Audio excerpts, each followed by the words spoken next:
Otro de los temas que veníamos trabajando era la simetría de una función, ¿sí?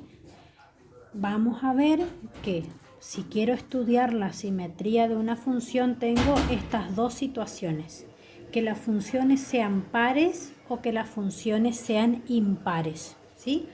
Cuando yo hago el análisis de la función y si no se cumplen cualquiera de estas dos condiciones, yo digo que la función no tiene paridad, ¿sí? Una función es sin paridad cuando no es ni par ni impar, ¿sí? Básicamente, cuando una función es par, cuando la gráfica de esa función es simétrica con respecto al eje Y, ¿sí? Fíjense que el eje Y es el eje vertical y las ramas de esta función son simétricas con respecto al eje Y, ¿sí?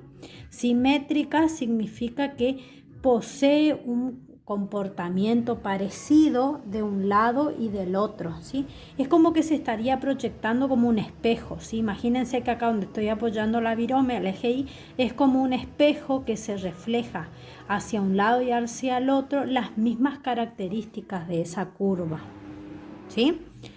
Cuando la función es impar, cuando es simétrica con respecto al origen, que es el puntito 0, al eje de ordenadas, ¿sí? El origen.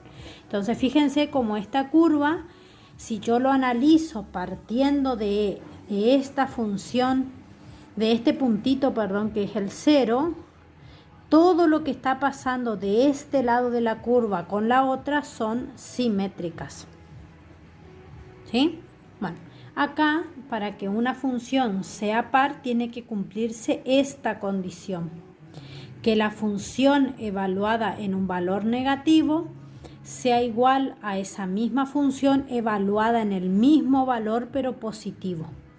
En cambio, en el otro, para que la función sea considerada impar, la función evaluada en un valor negativo tiene que ser igual al negativo de la función evaluada en el valor positivo, ¿sí? Vamos a ver otro ejemplo acá. Estas dos funciones que están acá, este gráfico, es una función par, porque es simétrica con respecto al eje Y. Y esta función es una función impar porque es simétrica con respecto al origen. Estos dos que están acá abajo son ejemplos algebraicos de cómo yo puedo determinar si una función es par o es impar. Y ahí tengo la formulita. Supongamos el ejemplo, x al cuadrado más 4. Yo voy a evaluar tomando un ejemplo que es el 2 positivo y el 2 negativo, ¿sí?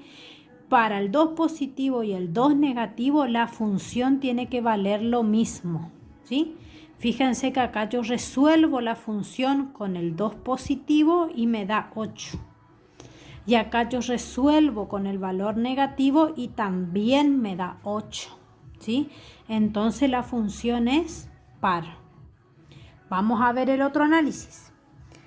El ejemplo para la función impar me dice que si yo analizo la función en un valor negativo, tiene que ser igual al negativo de la función si yo lo evalúo en ese mismo número pero positivo, ¿sí? Fíjense, mi ejemplo, x al cubo más x, yo voy a evaluar en el punto x igual a más y menos 2, igual que en el otro ejemplo, ¿sí? Fíjense acá. Esta función voy a reemplazar por el 2 negativo. Me da menos 8, menos 2, me da de resultado menos 10.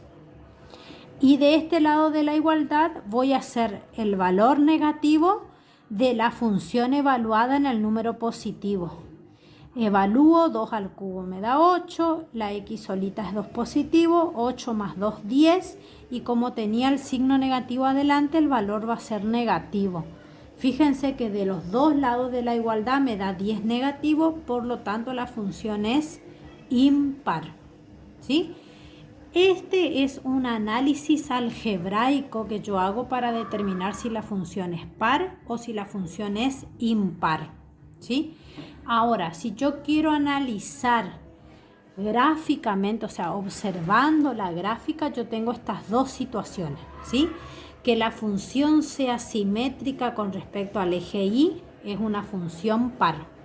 Y si es simétrica con respecto al origen, es una función impar.